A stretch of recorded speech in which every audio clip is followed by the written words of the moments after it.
Denaturation can be defined as a disorganization of native protein structures. मतलब इतना ही समझ लें कि जो पूरा स्ट्रक्चर था ना, अब वो डिसऑर्गेनाइज हो गया है। अच्छा, इससे क्या होगा? अगर ऐसा होता तो क्या मिलेगा अपने को?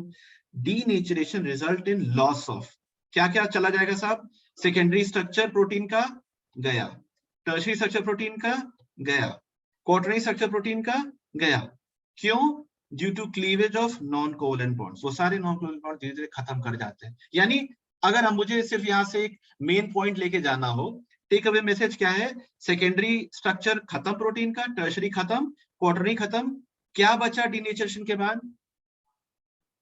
पॉलीपेप्टाइड चेन, प्राइमरी स्ट्रक्चर, यानी प्राइमरी स्ट्रक्चर बचा। प्लीज रिमेंबर दिस कि denaturation leads to preservation of only primary structure, बाकी सारा खत्म हो जाता है साहब। क्योंकि जो पेप्टाइड बॉन्ड है ना अमाइनो एसिड्स के बीच में, वो एक तरह का कोवलेंट बॉन्ड है, तो उसने बोला सारे नॉन कोवलेंट खत्म हो जाते हैं, सिर्फ कोवलेंट बचता है, तो प्राइमरी स्ट्रक्चर इंटैक्ट होता है डीनेचुरेशन के बाद। डोंट फॉरगेट दिस, ठीक?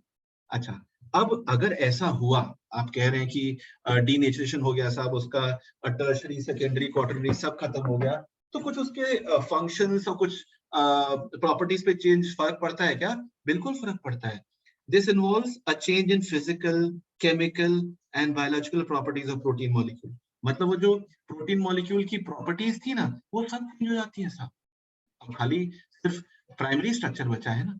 तो ये याद रखिएगा डीनेचुरेशन क्या है और इसके बाद से क्या बचता है, और बेसिकली इससे असर क्या आता है।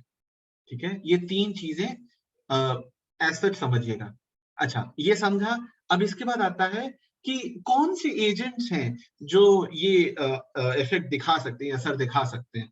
तो बोलते हैं एजेंट्स, अगर बात करें ना, एजेंट्स कौन हो सकते हैं? तो कहते हैं साहब कुछ फिजिकल एजेंट हो सकते हैं, कुछ केमिकल एजेंट्स हो सकते हैं, कुछ फिजिकल हो सकते हैं, कुछ केमिकल हो सकते हैं। तो अगर फिजिकल एजेंट्स की बात करें तो उसमें क्या क्या है? हीट सबसे कॉमन, हीट हो गया, यूवी रेज हो गए, या एक्स रेज हो गई, या बेसिकली सिर्फ वायलेंट शेकिंग या agitation, violent shaking of proteins, वो भी एक तरह का फिजिकल फोर्सेस है।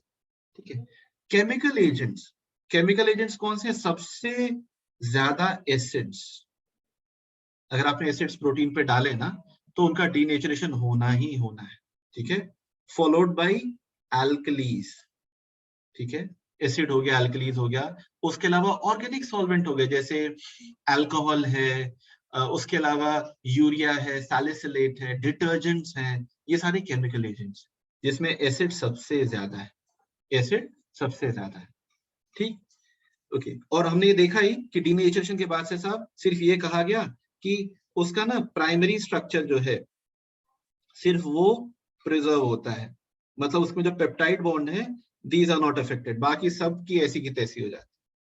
ठीक, एक चीज और है denaturation, it is worth mentioning here, denaturation ना, दिस इज यूजुअली इरिवर्सिबल। ठीक है, याद रहेगा क्या होता है ये, दिस इज यूजुअली इरिवर्सिबल। जैसे एग्जांपल के तौर पे देखिए, अभी जो एग प्रोटीन है, एग प्रोटीन क्या होता है? एग में जो प्रोटीन होता है उसको क्या बोलते हैं आप? Albumin. Albumin, very good, albumin है सपोज। ठीक है, अब एग प्रोटीन या एल्ब्यूमिन को सपोज आप ऑमलेट में कन्वर्ट कर सकते हैं। ठीक है, लेकिन वाइस वर्सा इज पॉसिबल क्या? नहीं। So denaturation is usually irreversible. ठीक है, लेकिन still exceptions are always there. तो इसमें कहते हैं केयरफुल डीनेचुरेशन, समझिएगा, मैं एग्जांपल भी दूंगा। Careful denaturation is sometimes, not always, it is sometimes reversible। अगर आपको एग्जाम्पल कोट करूं तो ऐसे मान के चले, आप हीमोग्लोबिन को पकड़िए, हीमोग्लोबिन, हीमोग्लोबिन को रख दीजिए in the presence of salicylate, haemoglobin को रख दीजिए in the presence of salicylate. Salicylate पता है आपको? Salicylate कहीं सुना आपने salicylate? Aspirin. Aspirin, very good. Aspirin क्या है? एसिटिल सैलिसिलिक एसिड, वही तो है सैलिसिलिक एसिड। तो उसका सॉल्ट है। सैलिसिलेट के प्रेजेंस में अगर आप हीमोग्लोबिन को रखते हैं ना, तो हीमोग्लोबिन अंडरगोज डीनेचरेशन, यानी क्या हो जाएगा साहब? इसका डीनेचरेशन हो जाएगा। ठीक है, अगर आपने सैलिसिलेट यहां से हटा दिया, अगर आपने सैलिसिलेट यहां से हटा दिया, तो इसका वापस रीनेचरेशन हो सकता है। ठीक है, यानी this is called as careful denaturation. देखिए ये जो प्रोसेस है ना, केयरफुल डीनेचरेशन, ये बहुत बहुत रेयर है। ठीक है, बहुत सेल्डम दिस इज रिवर्सिबल। जैसे एग्जांपल आपको बता दिया हीमोग्लोबिन का in the presence of salicylate, आप सैलिसिलेट हटा दोगे तो हीमोग्लोबिन वापस रीनेचर हो जाएगा। Otherwise in maximum instances this denaturation is usually irreversible. ठीक, और इसी में लास्ट है कोएगुलेशन की बात करते हैं। जो टर्म कोएगुलम होता है ना, लेट मी रेज दिस, जो टर्म कोएगुलम क्या रेफर करता है जी? एक सेमी सॉलिड विस्कस प्रेसिपिटेट है प्रोटीन का, मतलब प्रोटीन का एक विस्कस प्रेसिपिटेट है, सेमी सॉलिड। ठीक है, अगर आपने इरिवर्सिबल डीनेचरेशन किया ना, this can result in coagulation. और इसमें टेस्ट आता है हीट कोएगुलेशन टेस्ट, ये टेस्ट आता है heat coagulation test. This is commonly used to detect the presence of albumin in urine. Urine में अगर एल्ब्यूमिन आए तो ये कैसे टेस्ट होता है? Via heat coagulation test. अच्छा, जनरली आपने फिजियोलॉजी में नेफ्रॉन्स जब पढ़ रहे थे तो आपने ये पढ़ा है, समझा है, जस्ट एक बार रिवाइज कर लेते हैं। इन जनरल एल्ब्यूमिन यूरिन में आता है क्या? हाँ या नहीं? नहीं। नहीं आता। इसकी वजह क्या है साहब? चार्जेस इन लोग के जो होते हैं वो सिमिलर होते हैं, तो वो एक दूसरे को रिपेल करते हैं। ओके, किस पे चार्जेस बेटा? कौन से चार्जेस की बात कर रहे हैं? तो सर बेसमेंट मेम्ब्रेन की और इस एल्ब्यूमिन प्रोटीन की। ओके, मतलब जो आप कहना चाहते हैं, शायद आप ये कह रहे हैं, की। हाँ, पोडोसाइट्स जो होती थी, जो बेसिकली अपने फूट लाइक प्रोसेसेस रखते थे ग्लोमेरुलर बेसमेंट मेम्ब्रेन के ऊपर। तो ये जो सपोज नेफ्रॉन है, इसमें हम एफरेंट आर्टेरियोल सपोज यहाँ ड्रॉ कर दें, ये एफरेंट आर्टेरियोल है, ये यहाँ पे इफरेंट आर्टेरियोल है, और ये सारा टफ्ट ऑफ कैपिलरीज है बीच में, जिसमें आप बोलते थे भाई ये ग्लोमेरुलस है। ठीक है, फिर इससे जो लिक्विड फिल्टर होके नीचे आता है, हम बोलते हैं जी वो बोमेंस कैप्सूल में आता है। फाइन, ये किस में आता है? बोमेंस कैप्सूल में आता है। ठीक है, तो इनके बीच में ना ये जो ग्लोमेरुलस कैपिलरीज थी, इनका एक खास टर्म था इस कैपिलरीज को डिफाइन करने के लिए। कौन सी कैपिलरीज होती हैं? फेनेस्ट्रेटेड। वेरी गुड, ये क्या होती हैं? फेनेस्ट्रेटेड कैपिलरीज होती हैं। तो इनमें जो पोर्स होते हैं ना, सपोज एंडोथेलियल सेल्स में, सपोज जो पोर्स हुए ना, ऐसे मान के चलिए, तो एल्ब्यूमिन का साइज ऑलमोस्ट इसके बराबर होता है, लेकिन स्टिल एल्ब्यूमिन इस पोर से बाहर नहीं निकल सकता। क्यों? क्योंकि एल्ब्यूमिन पे भी नेगेटिव चार्ज है, पोडोसाइट्स पे भी नेगेटिव चार्ज है, ग्लोमेरुलस की बेसमेंट मेम्ब्रेन पे भी नेगेटिव चार्ज। फाइन, इसीलिए नॉर्मली एल्ब्यूमिन आपको यूरिन में जाता नहीं दिखता। ठीक है, ऐसी कौन सी बीमारी है जिसमें यूरिन में एल्ब्यूमिन आ सकता है? नेफ्रोटिक।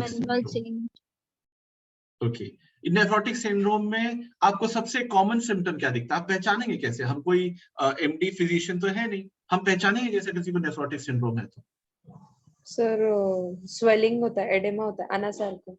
वेरी गुड, इसकी वजह क्या है? आप कह रही कि पूरी जनरलाइज बॉडी स्वेलिंग, ऐसा क्या होगा? सूजन क्यों हो रही है, स्वेलिंग क्यों? सर एल्ब्यूमिन कम हो जाता है ब्लड वेसल में, तो फिर पूरा प्लाज्मा या फिर सम अमाउंट ऑफ प्लाज्मा इसमें आ जाता है, ईसीएफ में, एक्स्ट्रा सेल्युलर फ्लूइड।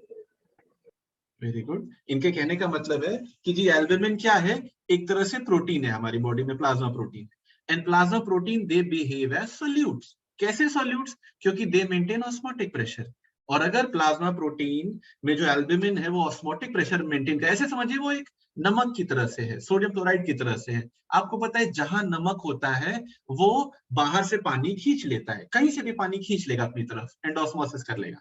तो अगर सोडियम क्लोराइड या नमक या एल्ब्यूमिन जिसे आप कंपेयर कर रहे हैं, अगर ब्लड वेसल में नमक नहीं है या एल्ब्यूमिन नहीं है, तो ब्लड वेसल में ऐसे मान के चले कि जो प्लाज्मा है वो रुकेगी नहीं। क्यों? क्योंकि बाहर कनेक्टिव टिश्यू में भी प्रोटीन्स होते हैं, ठीक है, कनेक्टिव टिश्यू के अपने प्रोटीन्स हैं, वो भी सॉल्यूट की तरह से काम कर रहे हैं। तो प्लाज्मा जो ब्लड वेसल में है वो बाहर चला जाएगा। क्यों बाहर चला जाएगा? क्योंकि ब्लड वेसल के अंदर प्रोटीन्स ही नहीं है, सॉल्यूट्स ही नहीं है। और ब्लड वेसल के जो प्लाज्मा है उसको दिख रहा है, अरे बाहर कनेक्टिव टिश्यू में तो प्रोटीन है, वहां तो अलग अलग सॉल्यूट्स हैं और वो ऑस्मोटिक प्रेशर या वहां नमक है ज्यादा। तो ब्लड वेसल का प्लाज्मा बोलता है अरे वहां नमक ज्यादा है, ठीक है, यहाँ पानी ज्यादा है, वहां नमक ज्यादा है। तो पानी की क्या कैरेक्टरिस्टिक होती है? Movement from high concentration to low concentration. जहां पानी ज्यादा है वहां से वो लो की तरफ जाएगा। कब तक जाएगा? जी, जब तक दोनों बराबर ना हो जाए। तो plasma from the blood vessels it starts to flow towards the extra cellular fluid. क्यों? क्योंकि एल्ब्यूमिन कम हो गया है।